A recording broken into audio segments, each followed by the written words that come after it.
And yes, Regina Rest, please introduce yourself fully and tell us about the workshop, and please lead the workshop. Thank you. Hi, Eric.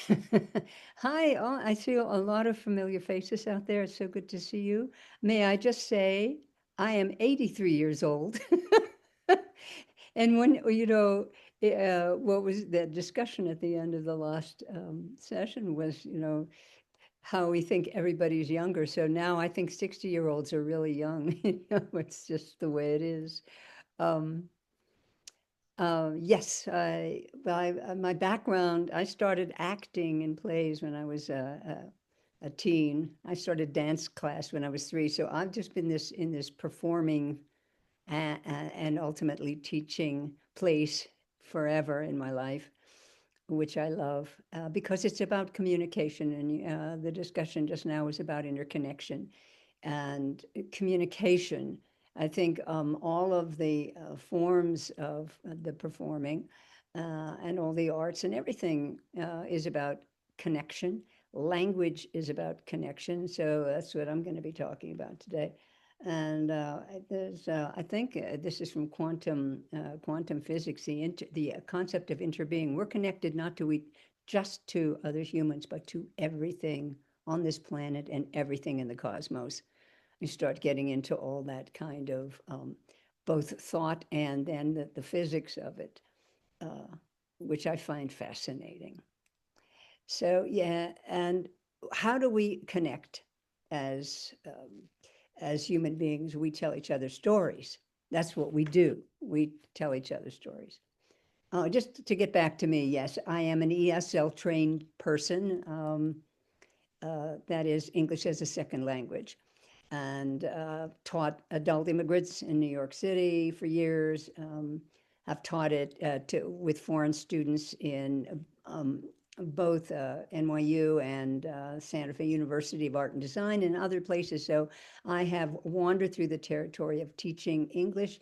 And what I discovered, oh, I skipped the fact that I got pulled into storytelling when I had a child, and I couldn't go on tour anymore for months at a time, and found storytelling because it's so wonderfully flexible. And with the storytelling, talk about communication, I found myself doing not just the typical things in schools and libraries and all of that, but I started being invited into prisons and work with women in prisons doing storytelling, and just all sorts of magically interesting places, which had me then meeting and communicating with all kinds of people.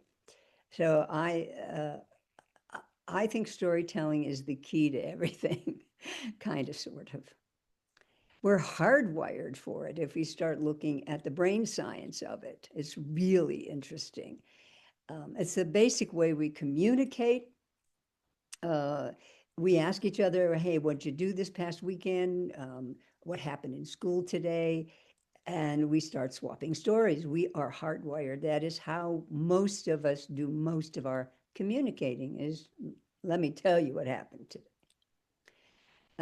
With language teaching, we're teaching basic human communication. That how do we learn language? We don't learn it. We don't start with rules. We acquire it by listening to mama, papa, and whoever's taking care of us. We listen. So the very first thing with language teaching is listening. There are 4 skills. 4 skills: listening, speaking, then comes the reading and the writing. And we we learn our native language by listening. And so you don't start with the rules. You start with communication. It's all about communication, creative communication. And I was taught to teach high school English long before I went to the ESL training, and I had a brilliant teacher who had been my high school teacher and started a teaching program at my college, and it was all about creative communication, creative communication. Um, and folk tales, and I'm mainly going to use folk tales today, mainly because they come from what? The oral tradition. They're oral, even the great epics and, you know, and the great mythology and the long epics um, originally came out of people telling stories. And it then came into these beautiful written pieces. So, and folk tales definitely come from the oral tradition, and they're simple, right? They're direct, they're simple in their structure, they're simple in their vocabulary. Now you can use more complex vocabulary with them. You know, you can choose the level of the language. And I'm going to be talking about English because that's what I've taught. That's my language. And I do sort of speak Spanish, but I don't dare teach it. So I'm talking about English, but what I'm saying goes for any language. I've had students who, when I was teaching at NYU in the language teaching master's program, the last 5 years of that, every single one of my students was from China, and they were going to teach English or Mandarin. So I'm talking about English in here, I'm using English, but the general concepts are for any language that you want to teach, okay? Um, so the folk tales are very simple and can be, you can choose, depending on your level of students, how complex language and structure you're going to use, but basically folk tales are so simple. Um, but the thing is that they appeal to any age group and they work with any level. And they appeal to any age group because they're about something. And I once gave a workshop for formerly incarcerated women. We were looking at a Grimm's tale, and the one where the princess falls through the glass mountain and is captured by the troll. And but she gets out. Then one day she decides to get out of there. The magic words with stories. And then one day, that's when everything changes. She decides to get out. And two of the women came over to me after our session and said they were so excited. And one woman said, I was told those stories was a child. I did not know they were actually about something. So the children hear what they hear, but if you're telling stories about monkey tricking crocodile to get what he wants, monkey needs to get across the river to get what he wants, and get home without being eaten by the crocodile. The children, the young people find it so much fun. The adults know. I once had a teacher come up to me after an assembly and say, I am dealing with a crocodile on the administration right now. So that's why I'm a big proponent of the folk tales. Any level can find some meaning in there, along with the flexibility and the simplicity of what the material is. It's a natural, storytelling is a natural part of being human, so it's a natural way to teach language.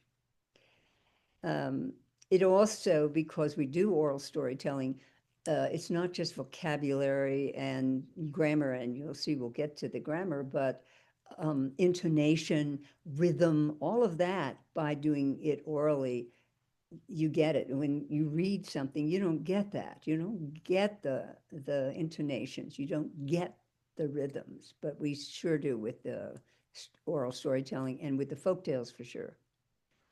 It's a context within which language can be learned and practiced. Communication, communicative classrooms is what we're looking for.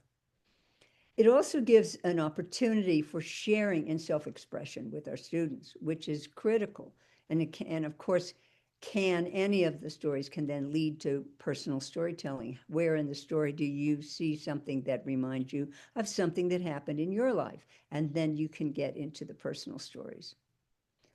So, and also, I just want to say about the folk tales, they're often songs, so you teach people songs, and we learn songs so fast. And hopefully in this session, we're going to get to songs as stories, and a great way to teach. And there are chants, repeated things. There are um, uh, things where a call and response, or you can do predictions. You can get the listeners involved, and they're saying, oh, well, how did Monkey get across the river before Crocodile showed up and gave him a ride? Well, then you get them speaking to you. Oh, maybe he found a big log and he could float across. So you're getting them to speak, even within, and we do that with storytelling, especially for young people, but in certain cultures, it's definitely for the adults as well.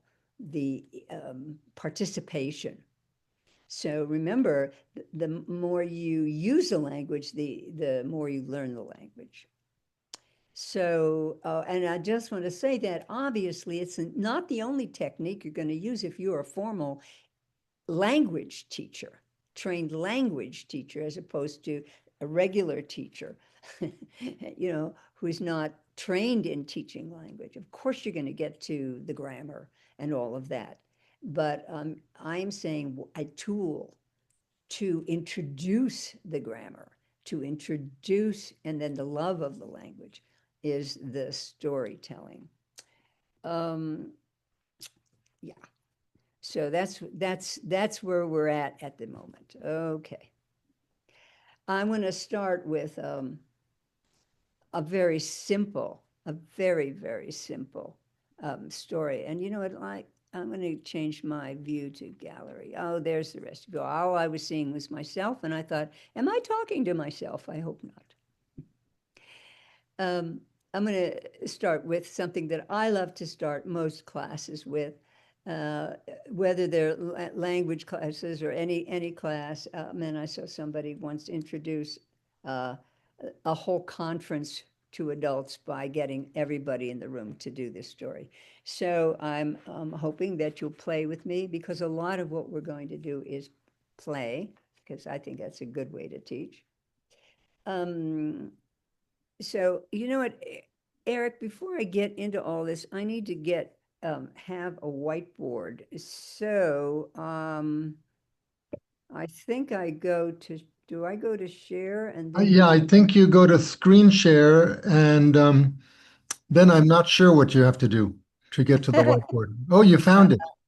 yeah, let's Very see. good. I practiced the other day. I was trying to be a good girl, but Mhm. I didn't get all that far. Who can see what you share? Hello, everybody. There's Oh, it my, looks like other people have a paintbrush also there. uh-huh, So okay. you came out of it now. Where's my whiteboard? You see, I'm not seeing my Seems whiteboard. you came out of the screen share. Oh, no, I did not mean to come out of the screen share, or did this share? Oh, whiteboards. Wait, I see it. New whiteboard. Oh, uh, okay. I should have, there we go. All right. So, and now everything is rearranged. I haven't done this for a while online, so pardon me if my technical skills are a little rusty. I tried to practice, but um, all right, Mr. Wiggle and Mr. Waggle. Some of you may know this, and it's an old kind of classic, and it's a finger story that you use with really preschool kids and very early childhood. It's like some of you may know the itsy bitsy spider went up the water spout and down came the rain. So you're doing what you're saying. It's a finger story. So we're going to do Mr. Wiggle and Mr. Waggle. And then what we're going to do is look at how much is in there that is being taught if you want to teach it. Okay. So this is Mr. Wiggle. So can everybody show me Mr. Wiggle? So you got Mr. Wiggle, Mr. Wiggle. Okay. And this is Mr. Waggle.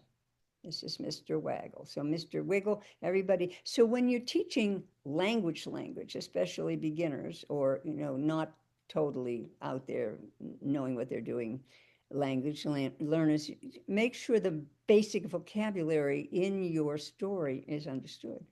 So this is kind of fun. Everybody knows how to wiggle. So I would say everybody wiggle. So everybody wiggle and wiggle. What's waggle?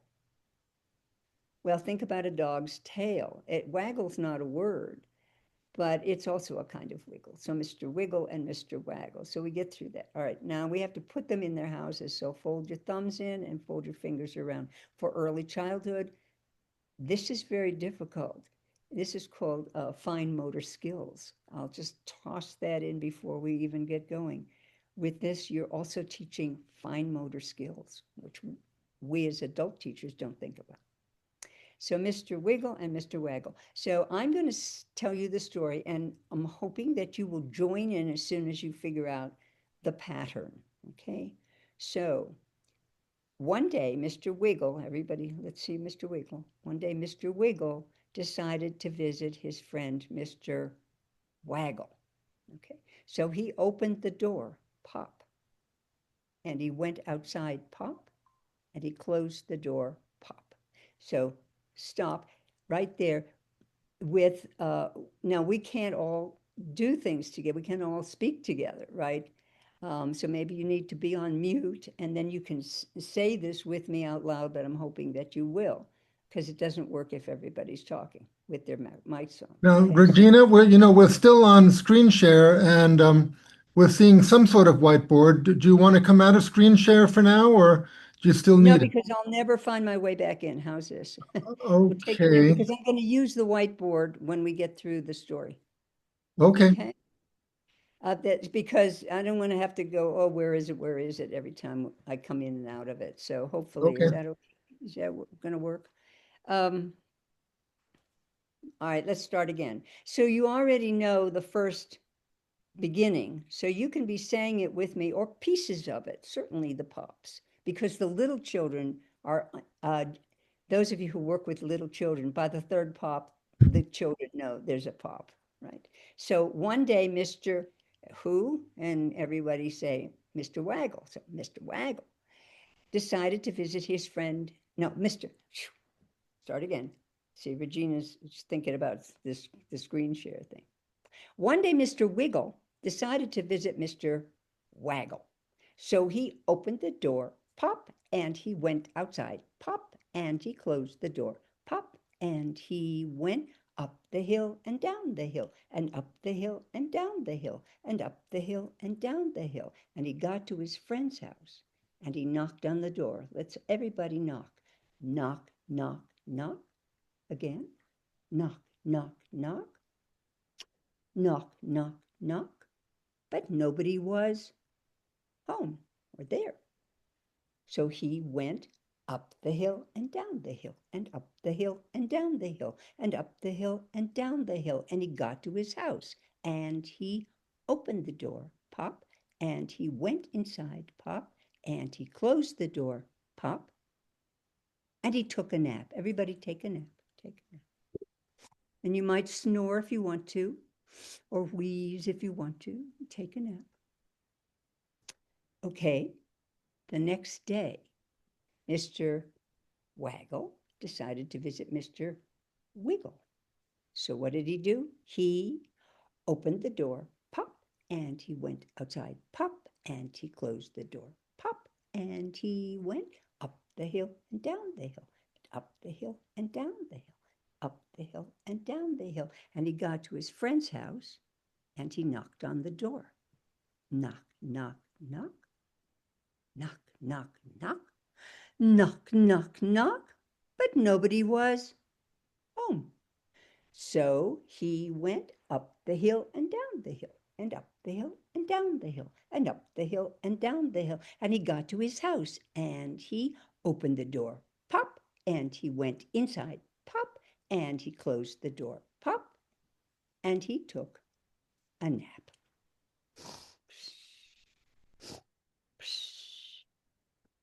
It's very interesting. Sometimes the students are very enthused about snoring and all of that, and some of them are very quietly napping. It's great. Okay. Third chapter. It's a chapter book. The next day, Mr. Wiggle and Mr. Waggle both decided to visit each other. So what did they do? They opened the door, pop, and they went outside, pop, and they closed the door, pop, and they went up the hill and down the hill and up the hill and down the hill and up the hill. And what happened at the top of the hill? They met each other and they had a conversation. Okay, so what did they say? So if any of you want to come off of the mute, what are some suggestions as to what they might have said to each other at the top of the hill? Anybody? Hi, hello. I came to your house the other day. I visited your house. Oh, aha.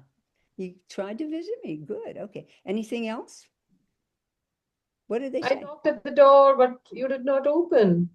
It was not open, right? Anything else?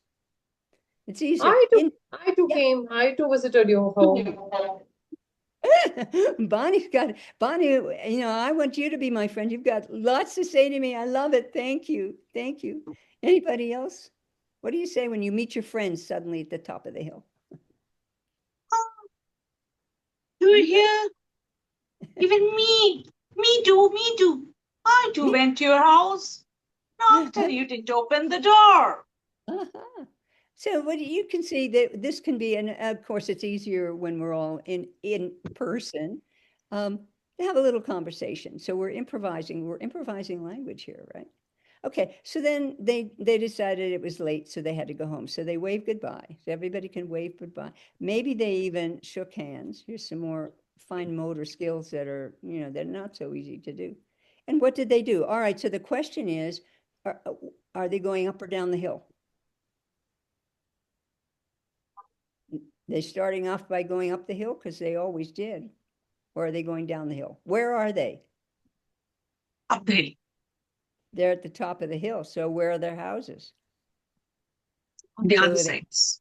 Yeah, so they have to go down the hill and up the hill and down the hill and up the hill and down the hill, and they got to their homes and they opened the door, Open the pop, doors. they went inside, pop, closed the door, pop, and they both took a nap. Sit. That's the story. And thank you. Give yourselves a round of applause. Now, if you're in a classroom and everyone's together, there's people have joined in certainly by the second and absolutely by the third time you've done it. So everybody is saying these things, and there's a lot of repetition in it. And one of the great things with the stories is the repetition.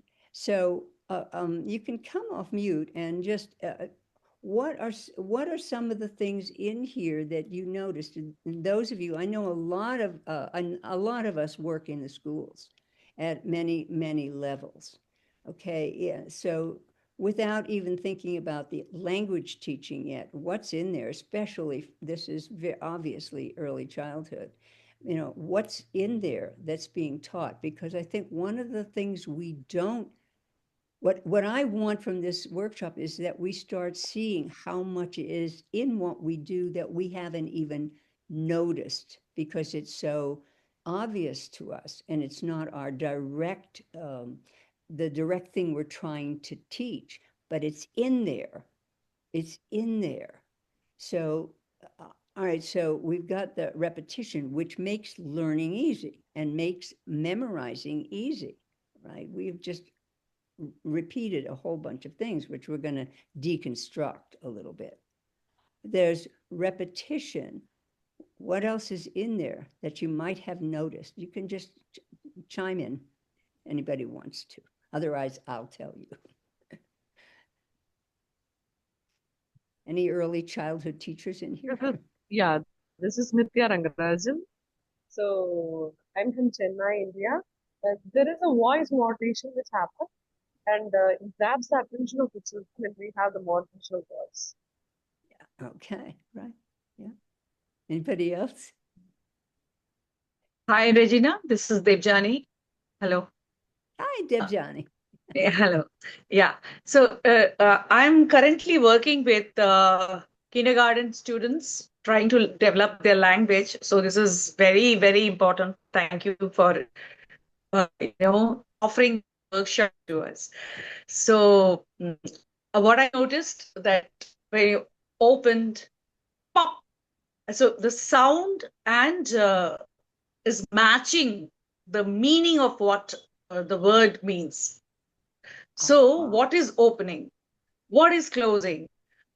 Going up and down. So, basically, very simply, we are trying to give the meaning of the words through the actions, which There the you go. children they are doing themselves. So, that is an experiential learning process. Absolutely. And in my ESL training, they talked about total physical response. There was a whole chapter in one of our books about using total physical response, doing what you're saying, up the hill, down the hill, open, close. And then you're adding the sound as well, the pop. And quite frankly, no one has ever said that. And I'd never thought about the sound of the popping open of the door. So thank you very much. And there's We don't, also yeah. a lot of brain coordination.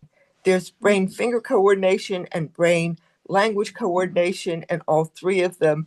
And there is working first with one side and then with the other side of the body, and then pulling them both together. And you're going from simpler movements, just who Mr. Wiggle is and who Mr. Waggle is on each side of the body, to one of them visiting the other. So one, you're crossing the midline of the body, and then you have both of them doing it at the same time. So there is a lot of brain stimulation, and there's rhythm, and there is all of this learning for kids who may be pre-verbal or non-verbal and just beginning to speak. And it is done in community, and it is done with a lot of fun.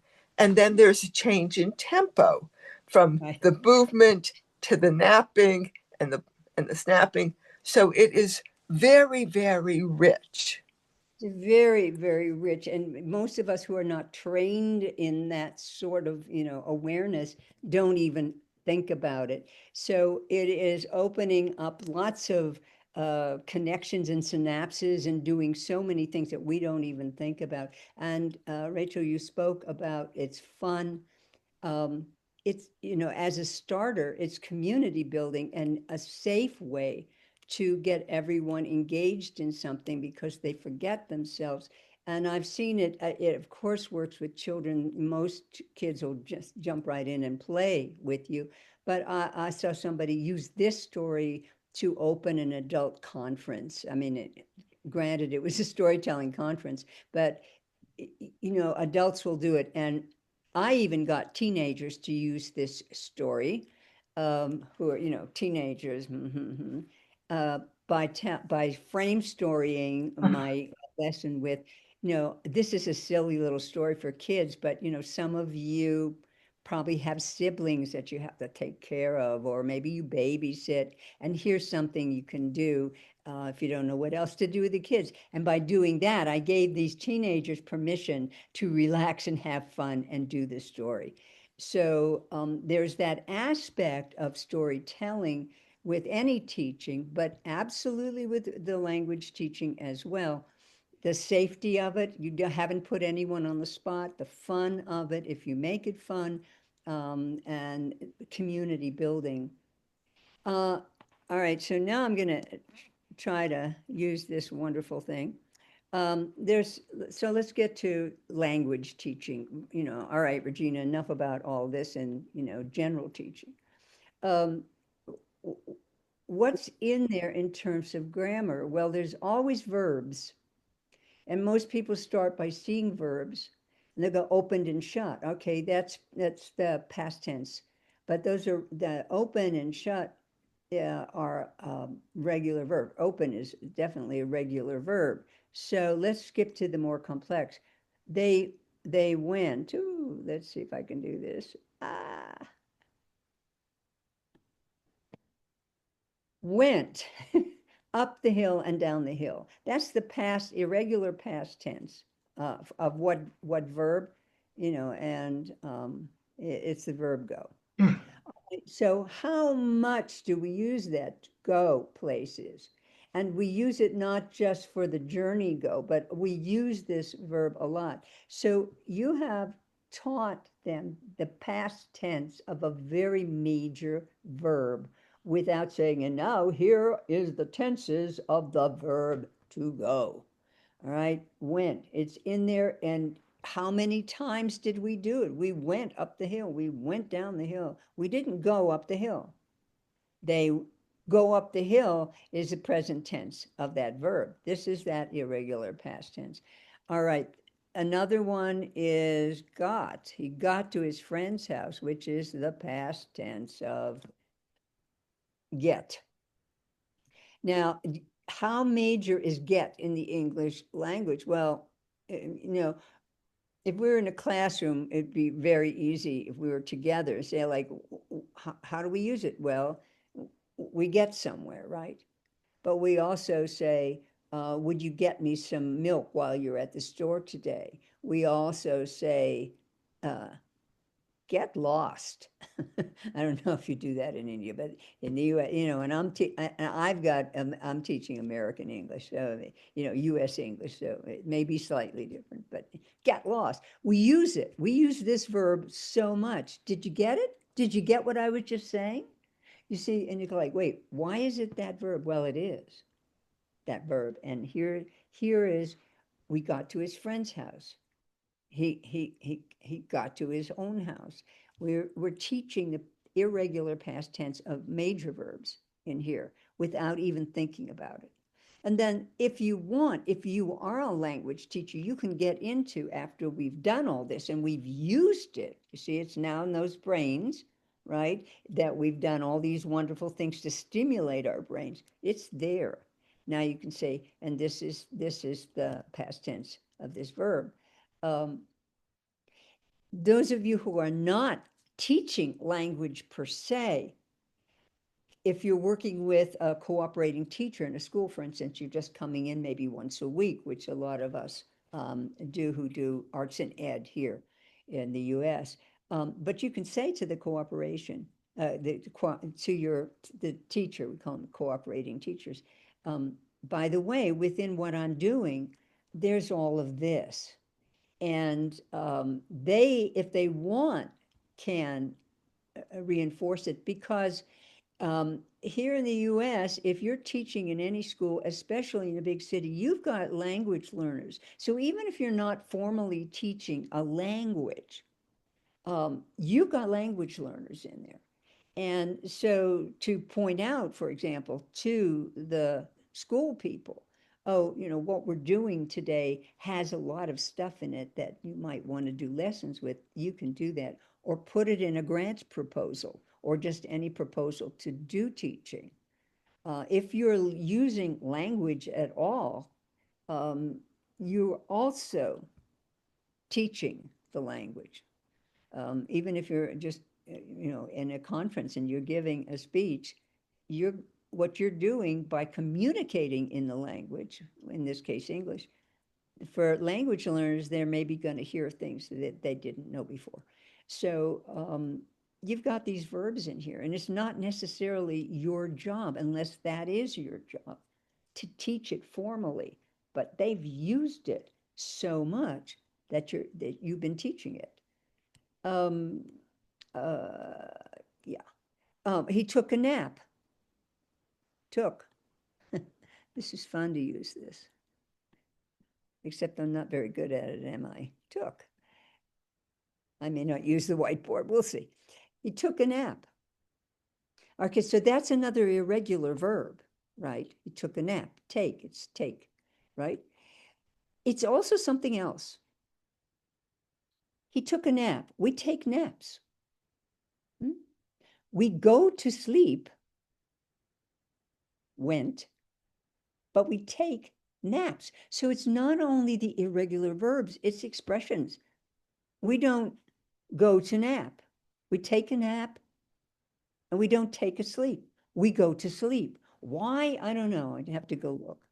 But that's in ordinary language, that's what we do. So you've taught not only irregular verbs here, you've taught expressions, which is just like, oh, I see. Let me see. So that's some of the grammar that's within this fun thing that we built community. We've made our students feel safe, that they can have some fun and learn at the same time. What a concept. And, but we've also got some real grammar points, as we would call it in the ESL. We've got grammar points in there too, that are things you can then reinforce, or the somebody else who is working with those people can reinforce. Is there any theme in this? I mean, it's just a silly, it's just, don't you love that word? Just a silly children's story. Any themes? What's real important to Deb Jenny? I think you said you were a kindergarten teacher. What's really important to kindergarten kids that's in this story? What's it about? Got any ideas? And you're on mute. Actually, there is a friendship which is shown. Yes. How often in kindergarten have I heard children say, she won't be my friend? It's like first and foremost, friendship. It's about friendship. And Yes. and a more sophisticated level of that is they persevered. Perseverance. If you don't succeed at first, what do? Try again. That's in there, even though it just sounds like this ridiculous, stupid little story. There are two major themes in there: friendship and perseverance. And for, for young children, the friendship is the big one. But perseverance is in there. And then that's a very, very fancy word that you can get into or not. Um, um, Also, when we were at the top of the hill, we did some improvised dialogue. Well, you can run with that one. If you're, oh, I just looked out the window. It's snowing here. I'm at 7,000 feet. I don't know what that is in meters. A lot higher. It's I'm up on a mountain, and it's snowing. I just thought I'd give you the weather report. The dialogue, for instance, if you're teaching the language, you could have them say their dialogues and do that, and then you could be writing things down on the whiteboard or your blackboard as they're saying them. Hi, how are you? Oh, I tried to see you yesterday. I knocked on your door. Whatever they're saying in those improvised dialogues, they're using language, whatever level they can use the language in. And so you can have that just go as just a moment in the story, or later on, you can then, run with it and look at how many ways, you might say, I tried to see you yesterday. So you can take a chunk out even of this story and then do a whole lesson on friendship, on trying again, and certainly on that dialogue, which happens in the when they meet each other at the top of the hill. So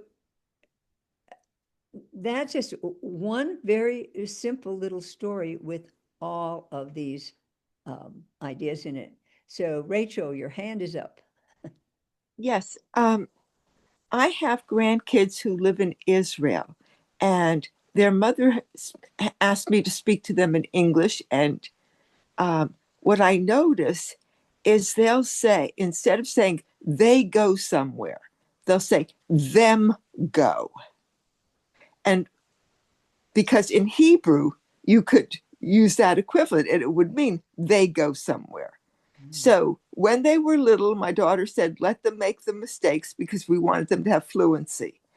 Yeah. I was thinking, should I correct them? How would I teach them? I keep on saying, reinforcing the correct grammar, but they don't hear it. You hear it. Well, how old are they? 16 and 22 now. So they, Uh, First of all, and you must know this, you sound like you're from the US. The grammar has been slipping insanely. And so me and my friend go is now the official, practically official way to say it instead of my friend and I. So that's a whole thing. Do you want to correct those teenagers? Do you really want to correct those teenagers? Or, but it jars me when I hear them say, them go somewhere, yeah, them do this. So I I should never heard. just let it, I understand what they're saying. I'll just let it go. Um, Depends on your relationship with your teenagers. Yeah, no, I've never corrected them. So okay. Start You mean now.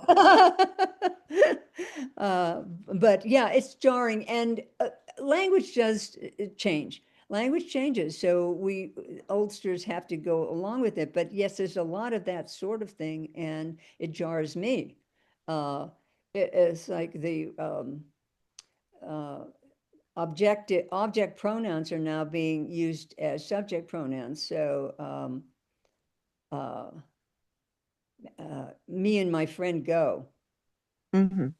instead of my friend and I go, and all of that. I grew Yeah. up in the 50s. And I know, English, but I would say keep your relationship with your teenagers, and don't Okay. what's at this point, and that may just be where what all their friends are doing, and No, most of their friends don't know English, uh-huh.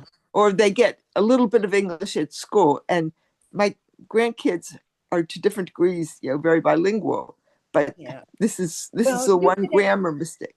Yeah, you could ask them and say, "Hey, I've noticed that you use it that way. Why is that what your friends say?" And when you hear that, but I would not say, "Let me tell you." I would, come in and it's Okay. like, "Notice this is very interesting. You're using it that way, and do and but if you're, and be very casual. I mean, they're teens. I've done, done a lot with teens. Okay. I think I'll drop it. I wouldn't be able to handle it gracefully. Okay. Then just keep your relationship with your teens. Let's Okay. let's see what time it is. Ooh, okay. Um,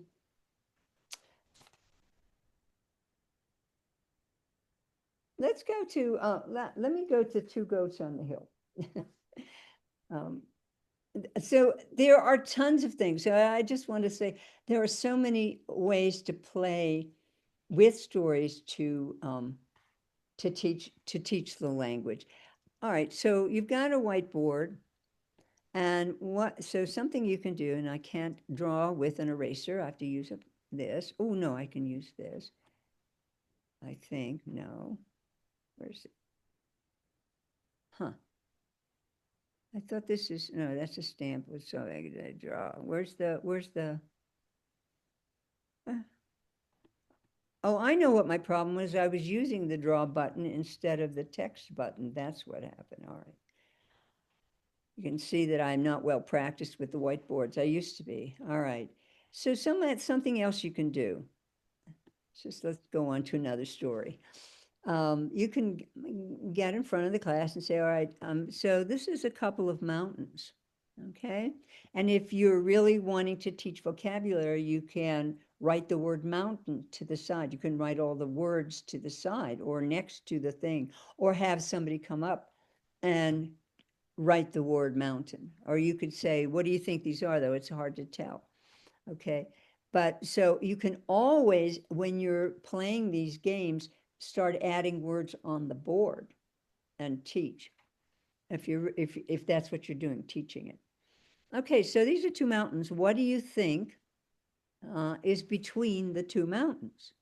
So you get suggestions. Does anybody have a suggestion as to what might be in between the two mountains? What's often between two mountains? And just say it. Valley.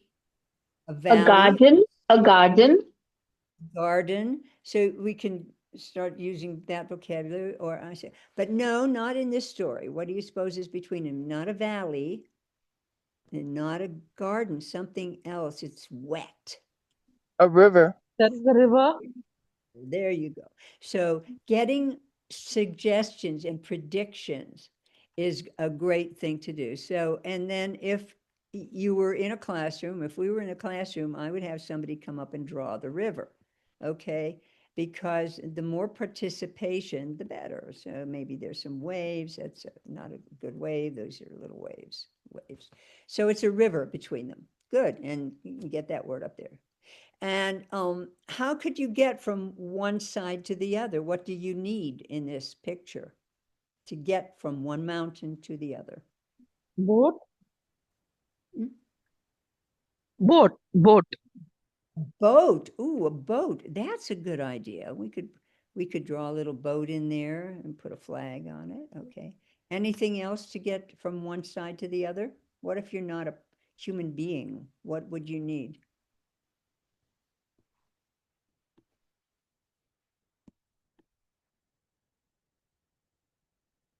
A bridge. A bridge. In A this story, bridge. yeah, it's a bridge across this. It's a little river. It's not very deep, but it's wet. Okay. All right. So then you can ask more questions and you can get people to come and draw. They love to do that.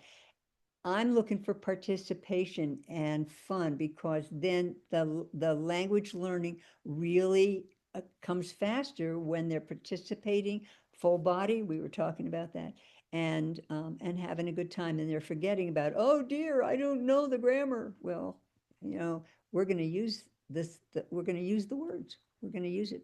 All right, we got a bridge. So there are things that live on mountain. What likes to live on a mountain and loves to climb up and down mountains? An animal. Anybody? Goats. Goats. Mountain goat. Yeah, mountain goats, goats, right? So you can write goats. And I would have somebody come up and draw a goat. So that's always fun. So I don't know how to draw a goat. So I'm going to draw the goat. Okay, here's a goat. See, so, and then if you want, you can get into what does he need? He needs a tail, he needs ears, he needs eyes, there's a goat. And on the other mountain, there's also a goat. And I'm just going to do that for the goat. Okay, because this is very awkward. Okay, so we have two goats, we have two mountains.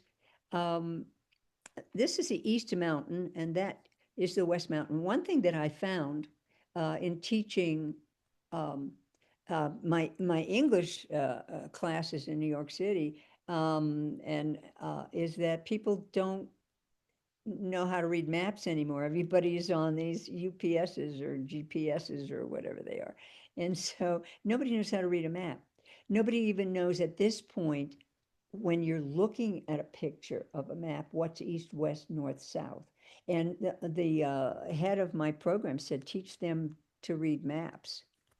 This was with the adult immigrants I was teaching in New York. And I take it for granted.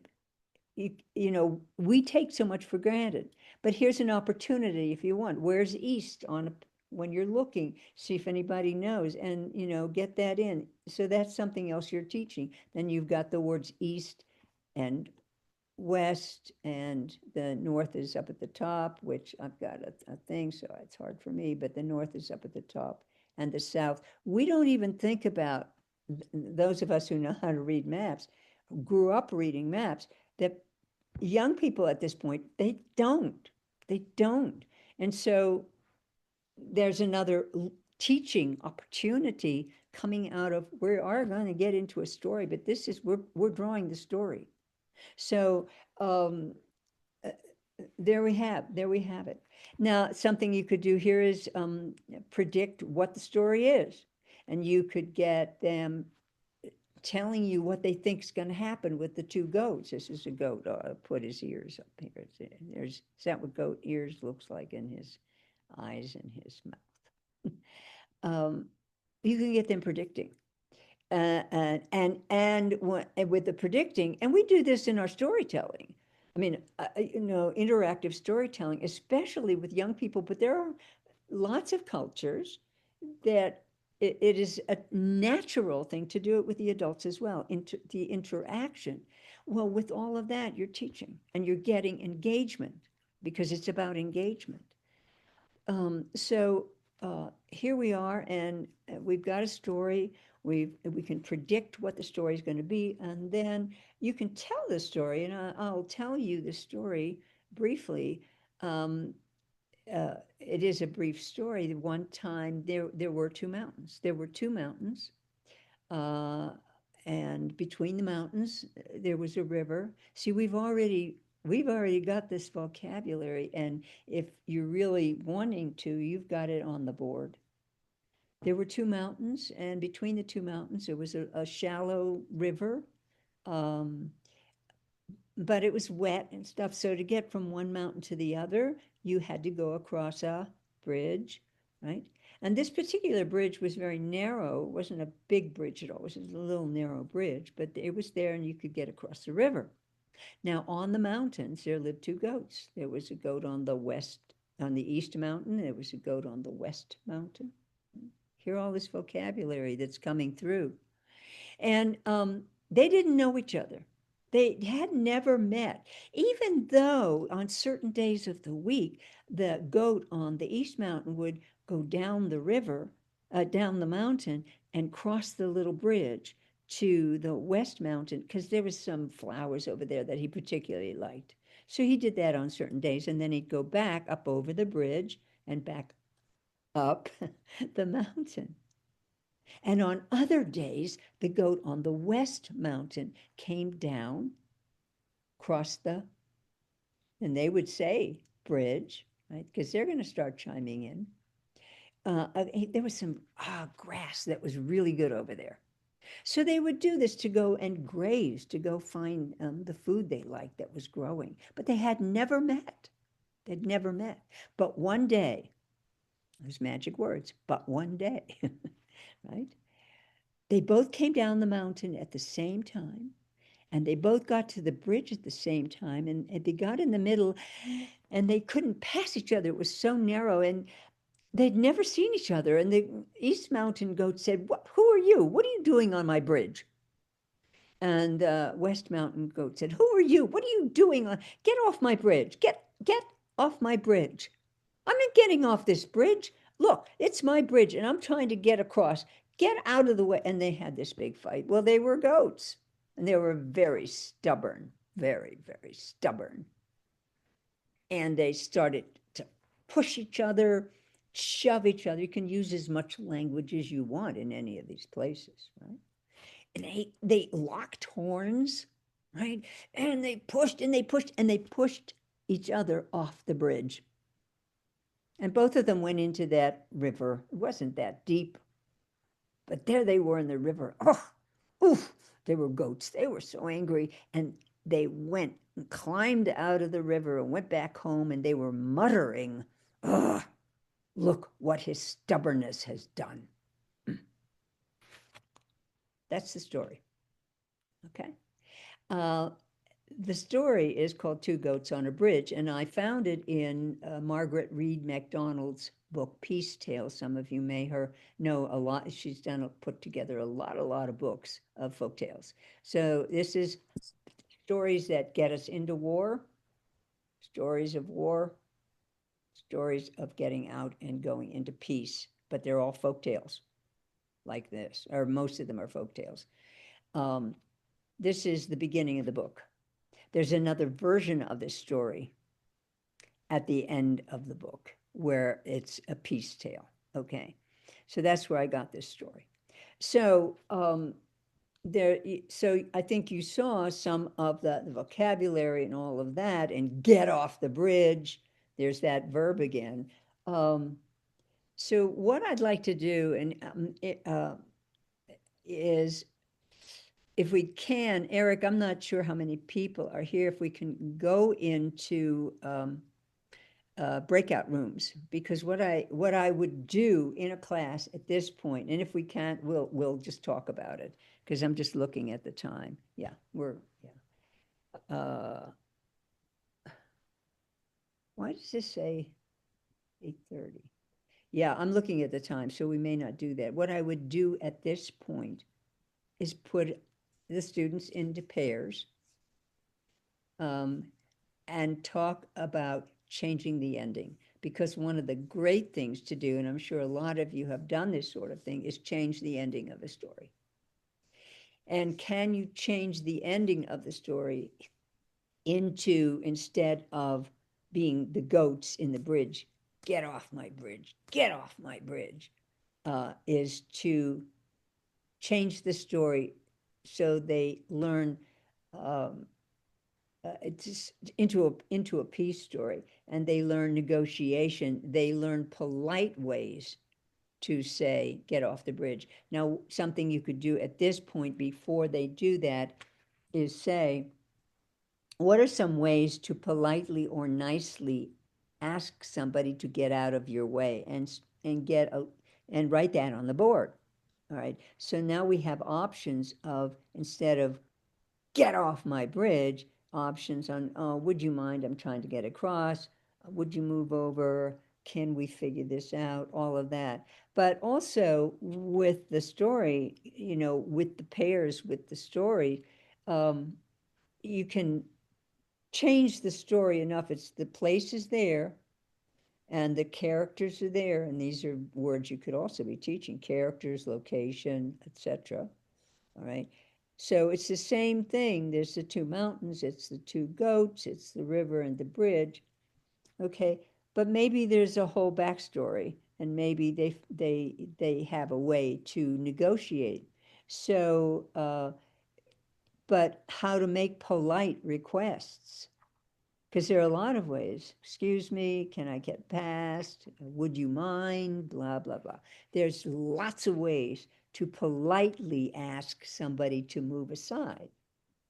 You don't have to say, get out.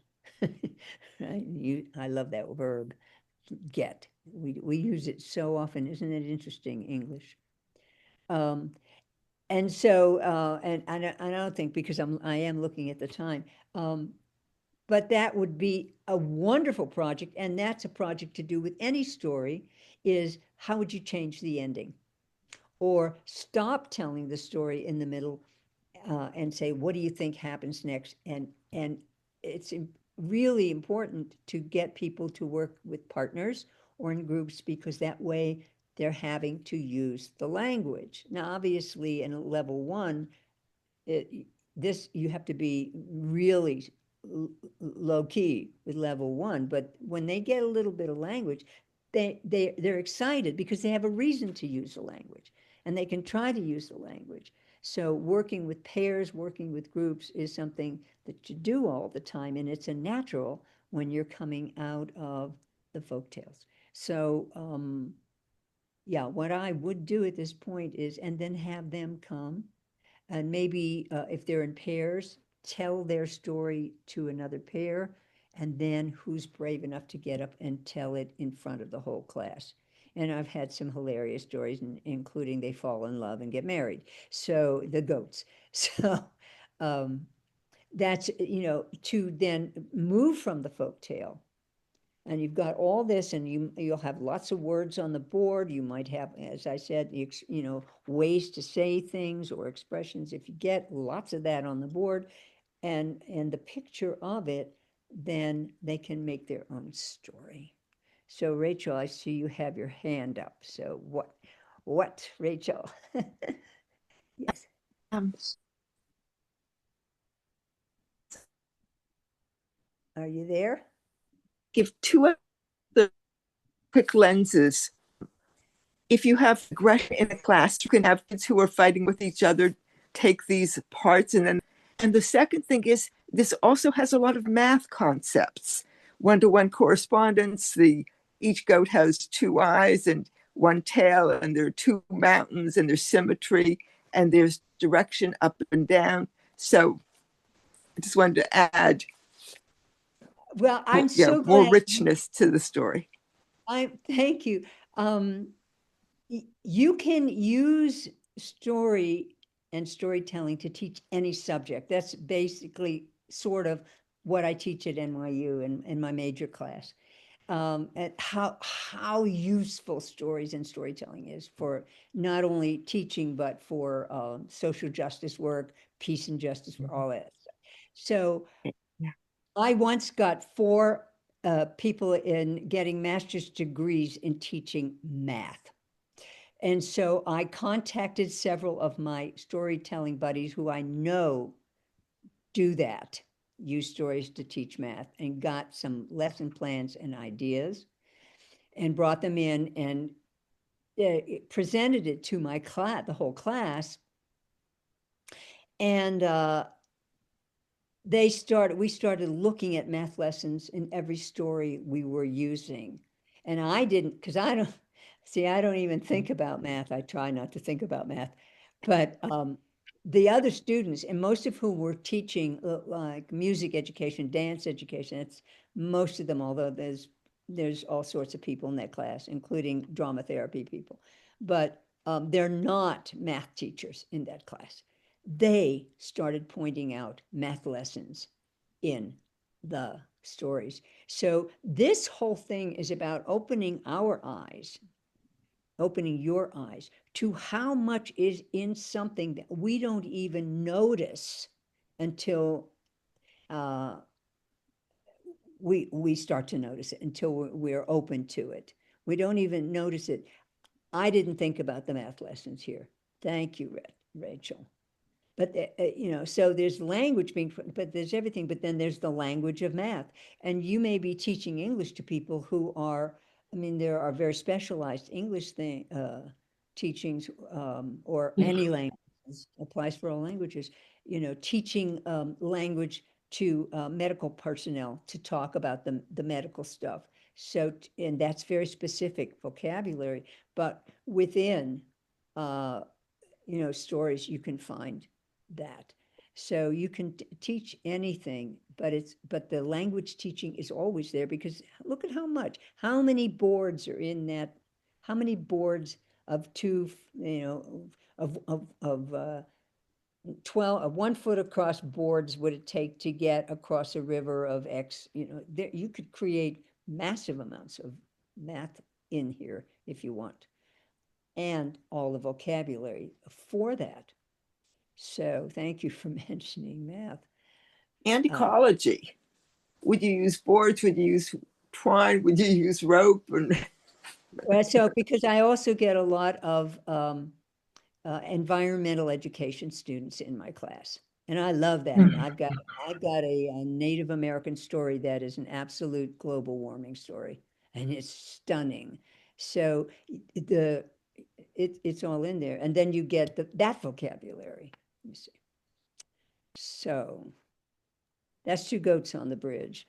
Um, uh, let me just let's just skip. I have, of course, this is the class that I teach. That when I do this, when I was doing it, and when you had 18 hours, I didn't have an hour and a half.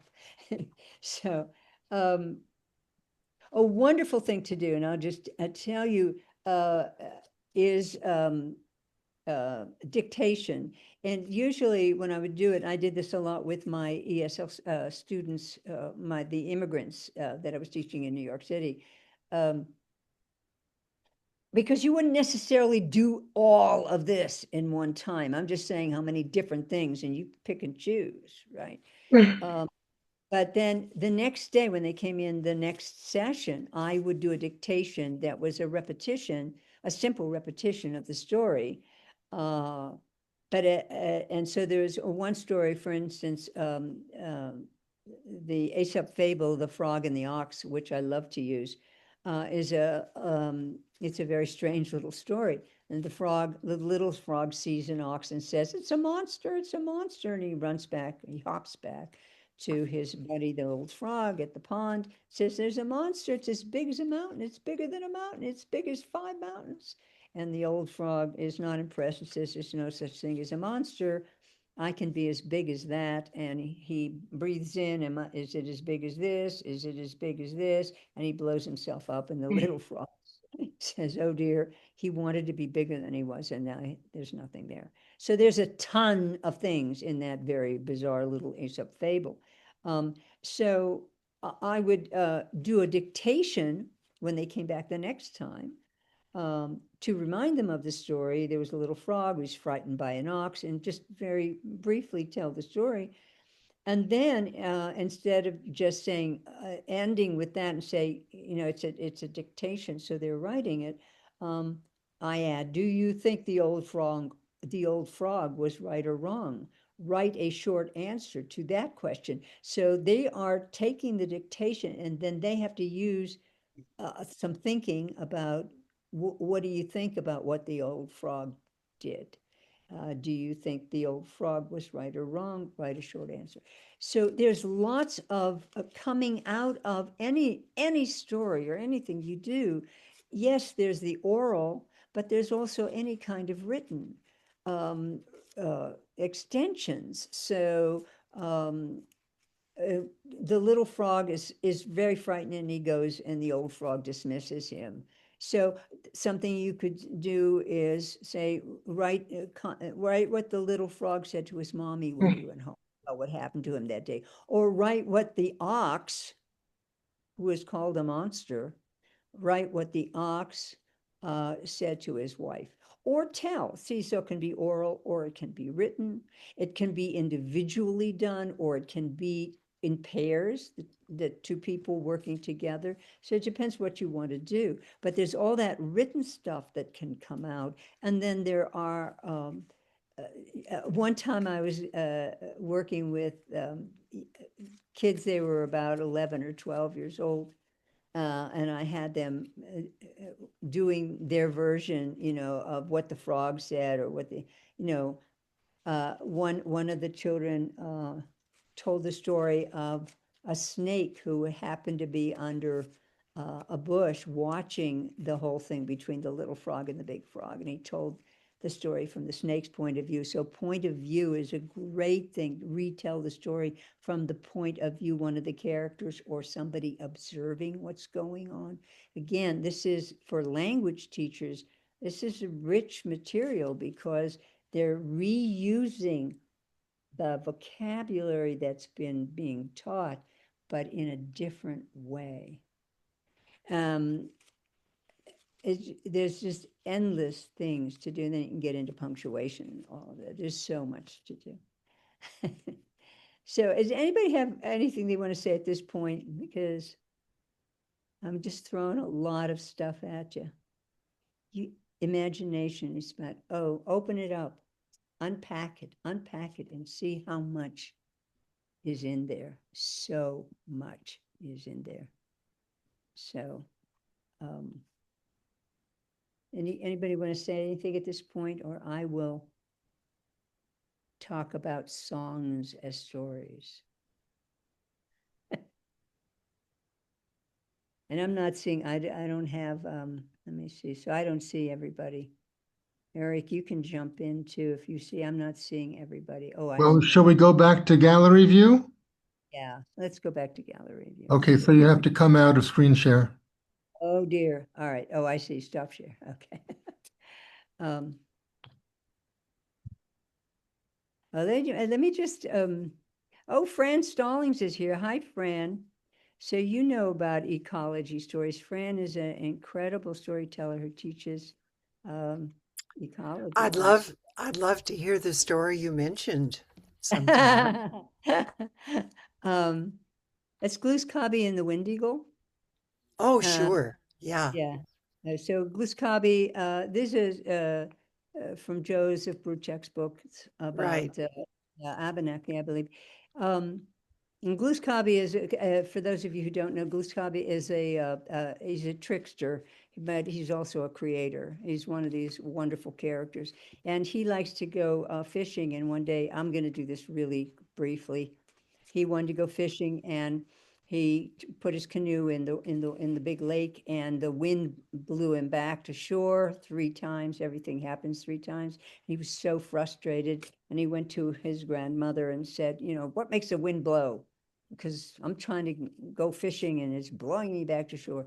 And she doesn't want to tell him because she knows he can be like a little devilish little child. But she says it's a wind eagle. The wind eagle's on top of the mountain.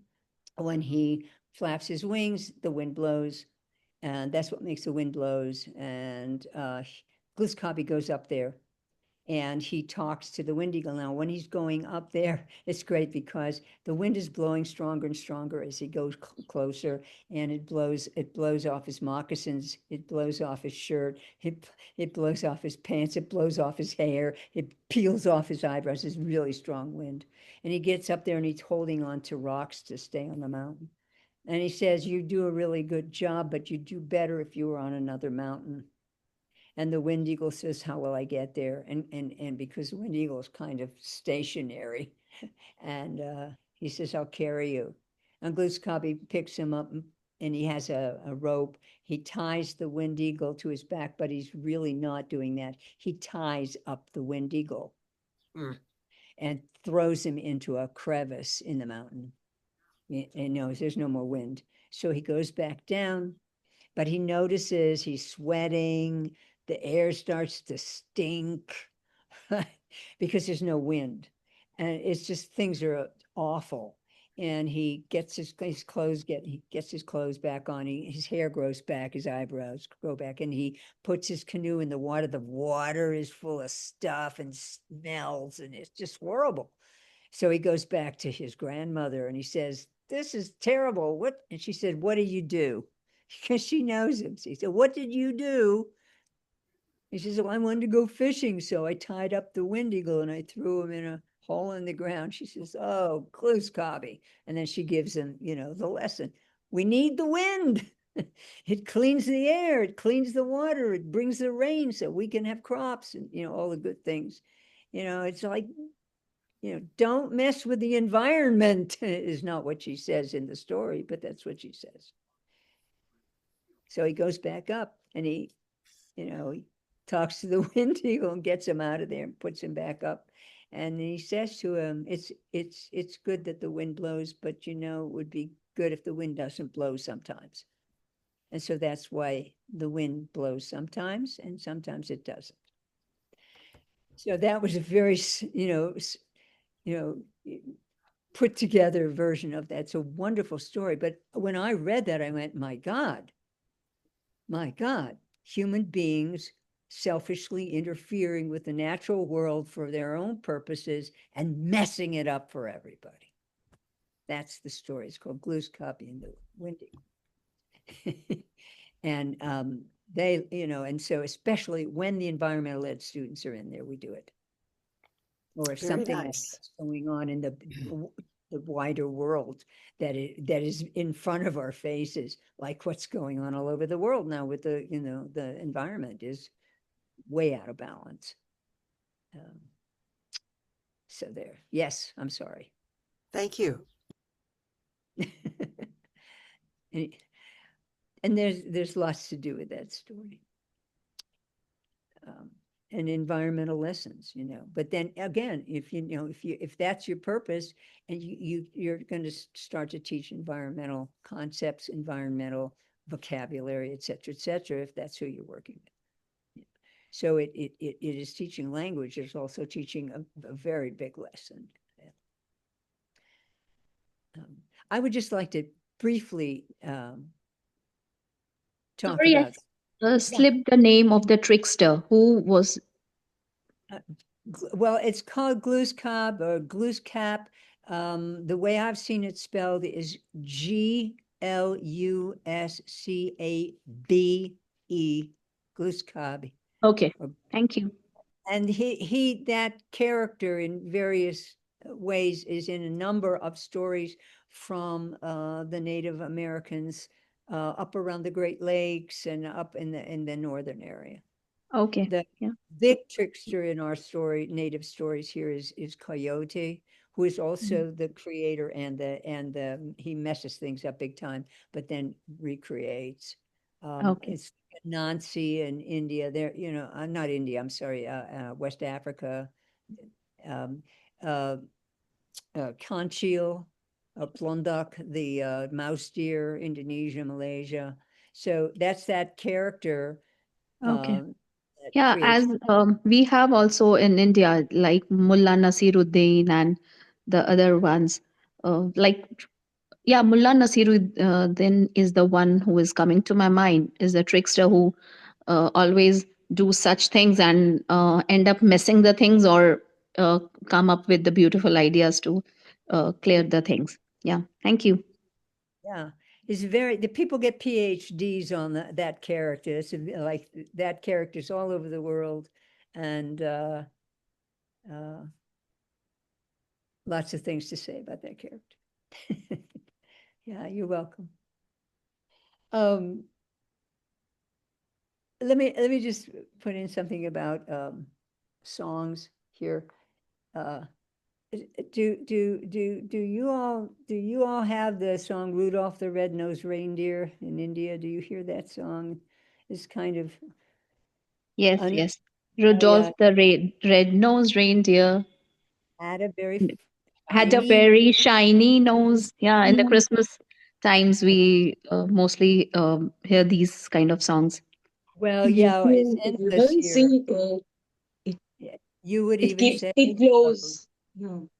right. All right. So that song is an absolute story. All songs, pretty much, have story, even if it's only implied, but a lot of them are, there's a story. This one is absolutely a story. Um, and all of the other reindeers used to do what to him? Used to call him names, and they would That's never take Rudolph in their reindeer games. right. It's a bully Until, story. uh, Bullying, right? It's a bully story, and it's more than a bully story, right? So they wouldn't let him play in their games, right? Right. Sure. Uh, but one Christmas day, remember those magic words and stories? Then, one foggy Christmas Eve, we need you? Santa came to say, Rudolph, with your nose so bright, won't you be my guide tonight? There you go. What saves them? His difference. There's difference. His difference saves Christmas for everybody. Right? So what even in this little song, and who I never thought about it that way particularly, and then I started listening to it and I went, whoa, it's a bully story. And not only that, it gets to his difference, which saves the entire situation. So, and people love to sing songs. Music is a fantastic way to teach a language, but it also has, therefore, within it, the songs, all of what we were talking about with the folk tales. There's vocabulary, there's the grammar. If you start looking at the grammar and you know what you're looking at with the grammar, you can take the grammar out, do the grammar points in there. Um, and everybody has been using it because the whole thing that I'm talking about is creative, communicative classroom, communication. Language is about communication. Then you can take it into the structural lessons. But if you start with the structural lessons, what humans do is turn off. We don't learn by memorizing lists. That is not the most effective thing. The most effective thing is contextualize the information. Contextualize what your points are. And then it makes sense. And that's why everybody at this point, I mean, how do they sell products on, what we call, the ad industry? It's telling stories. How do you get across your point? You tell stories. Buddha taught with stories, right? Jesus taught with stories. But also, it can be the negative. Hitler and Goebbels, the two of them, stories, and it's going on all over the world again, right? It always does. People figure out that we are affected totally by stories, and we will learn the lessons within the stories. Whereas if it's just points, just lists, it's so much harder. Our brains are structured to take story. So anything you're teaching, but absolutely language. And so within the stories or the songs, which are stories, um, there are tons of ways to address language teaching. And then it can go into writing, and then it can go into personal stories. Um, uh, uh, what, so the little frog and the little ox thing, where the the little frog sees and says, it's a monster. So that's immediate, don't judge a book by its cover, as we would say. That's like seeing something and assuming and making judgments before we even check it out, right? That's a whole lesson that can be taken out of that story. And then the frog, the big frog, says, I can be bigger than that. Yeah, he does. He's not, first of all, it's terrible parenting. Terrible parenting.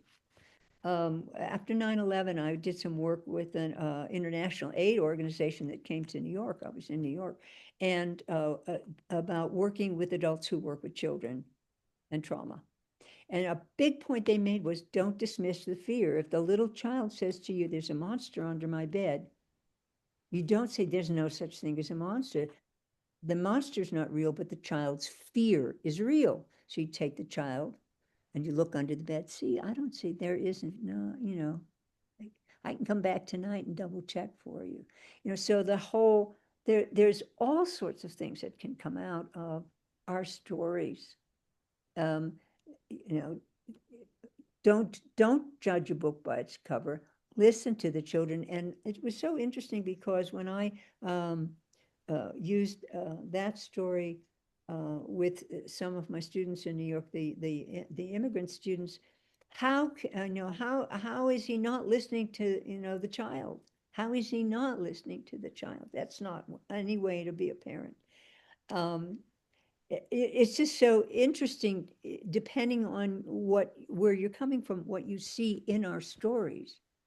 And I'm just adding this layer of, and there's also, you know, language teaching. And as our friend said, there's also math teaching. As anything, as soon as you start to see it. And so our job as educators is to start to see the absolute incredible richness that's in whatever we're doing. It's more than just what we think we're doing. We're doing all sorts of stuff. Right? And one thing is to make our students feel comfortable and safe enough to try things. And that's that wiggle waggle. So, you know, in order to learn, we have to want to try and do new things. Otherwise, we stay in our own little shells. So there's that part of it too. It's so cool. Does anybody else want to talk? I talk a lot.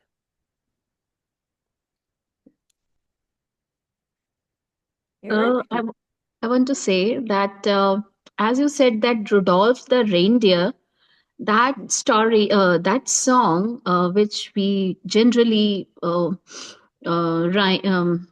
sing in the days of Christmas. But here, when you said that here in the kindergarten, we can teach them the difference. What is the difference? Here, an idea came to my mind that yes, this story can be told to teach them that if there is one autistic child in the classroom, or a kind of a different ability with a child with a different ability in the classroom, and he's getting bullied or because he's different from other, so this story is so profound for to teach them that thing also. So thank you so much to giving me that idea. Yeah, thank you so much. Oh, you're welcome. You're totally welcome. For me, it's very exciting. There's an old movie that the actor Alec Guinness made decades ago, where he played an artist, but he was an oddball, an odd one. And there was this one phone conversation he had where he said, to be an artist, you have to have your eyeballs peeled, which is a horrifying literal thought. On the other hand, he's saying what we're saying. You don't see things until you see them.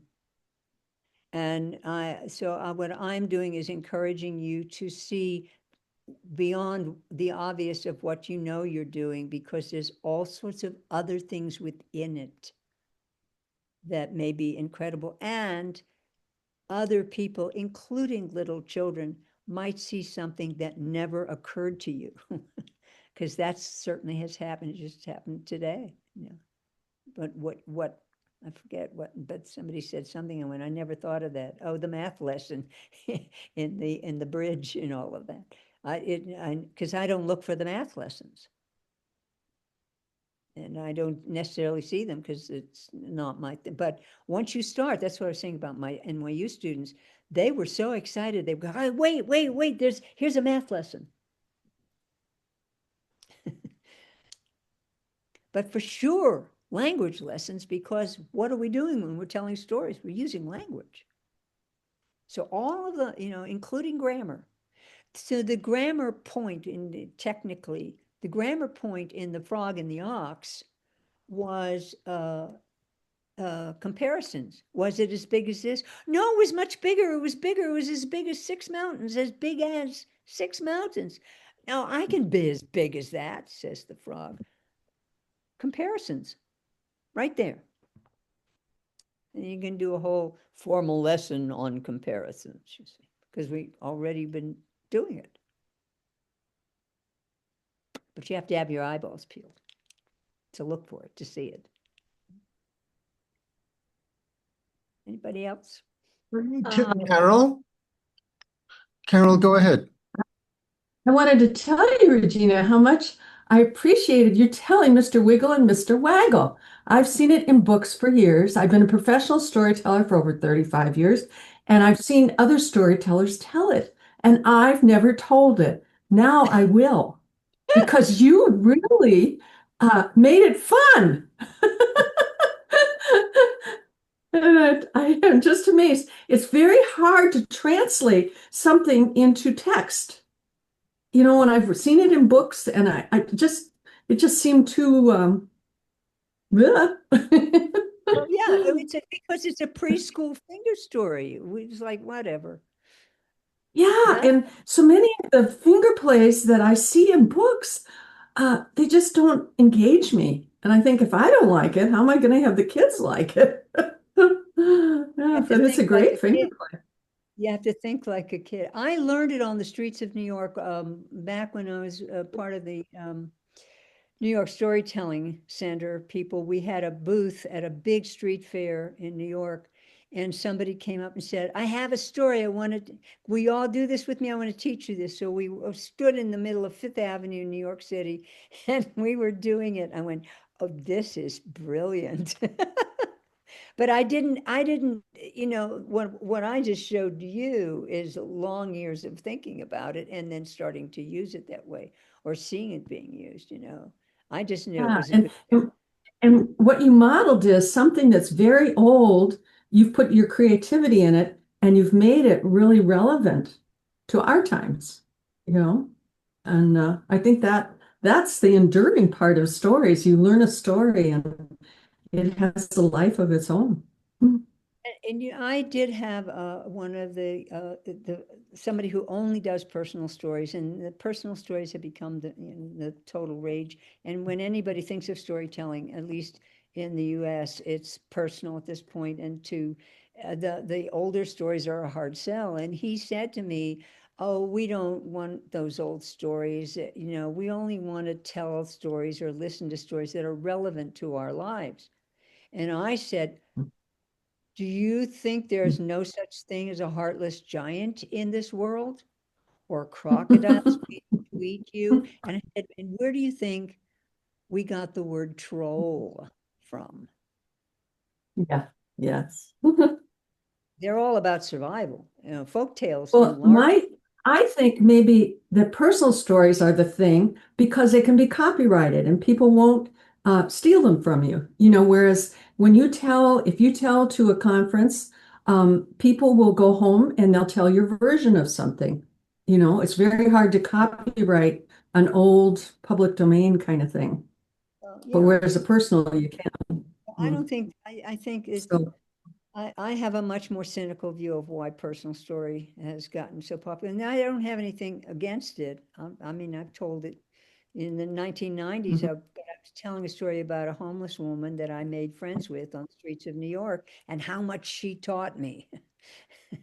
So I don't have a thing against personal stories. It's just don't throw out the baby with the bathwater. And they do have a relevance. There are heartless giants, for sure. And there's trolls all over the But internet.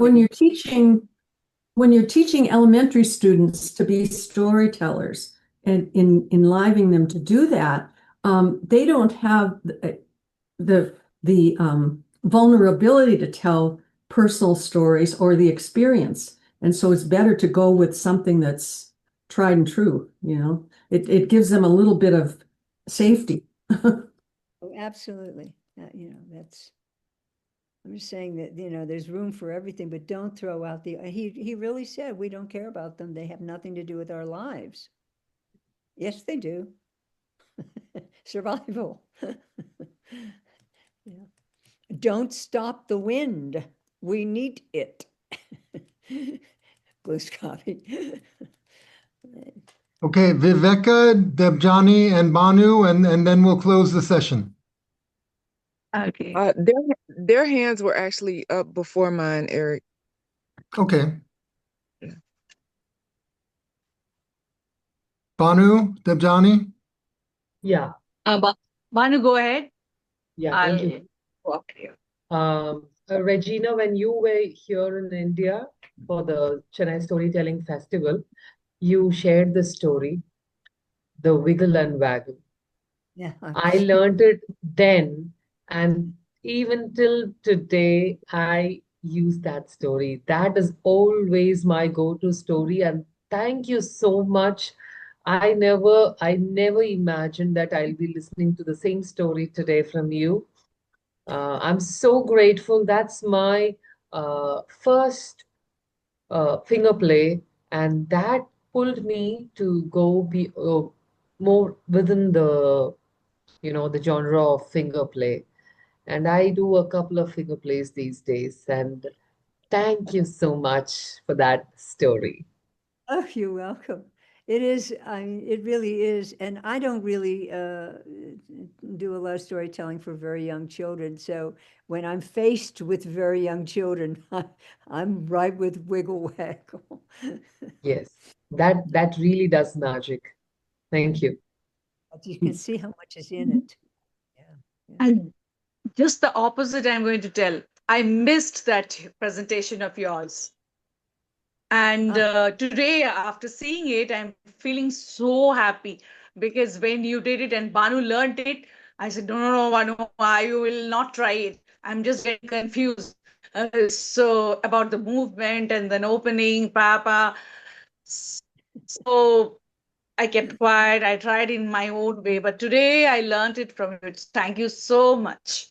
I want to add for the difference, as Ranjita pointed out, I show a pink giraffe. Usually giraffes are golden yellow, right?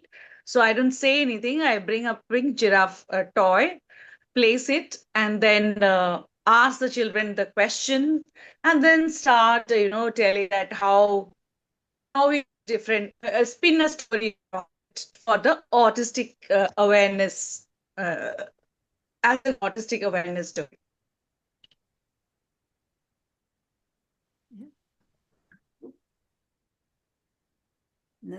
So thank you so much for today, for whatever we have learned from you is so rich. Thank you. And somebody else was going to speak?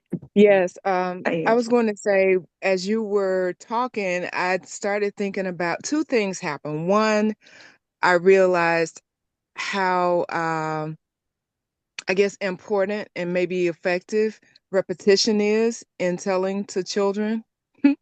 I realized how I have probably made stories more complicated than they needed to be for children. And also in this particular story, as you continued to talk, I just started thinking about other ways to even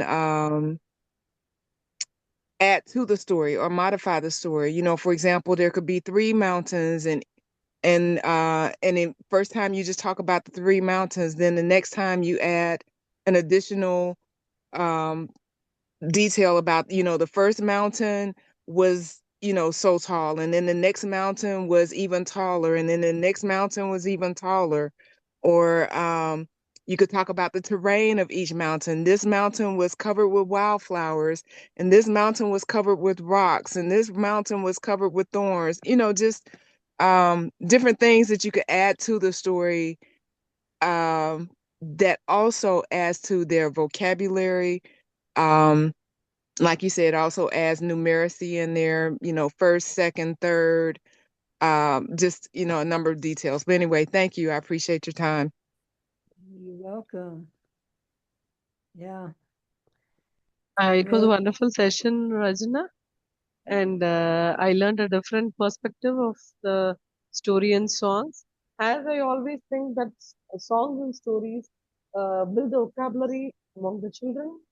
Uh, like it goes without giving a stress or any importance to that, and they learn the vocabulary very naturally, the children. yeah. So today the Diggle and Waggle, I just loved it. Thank you so much. It was a Yeah. wonderful session. I think there are a lot of stories with thumbs. There's one called "Why Thumb Stands Alone." It's from Africa, and it's also my friend Bill Gord made it into a finger story. But from there, you can go into physiology. What do you need your thumb for, and Oh, why human beings have conquered the world because we have opposable thumbs. But you can do it from this great "Why Thumb Stands Alone." and fine motor skills as well.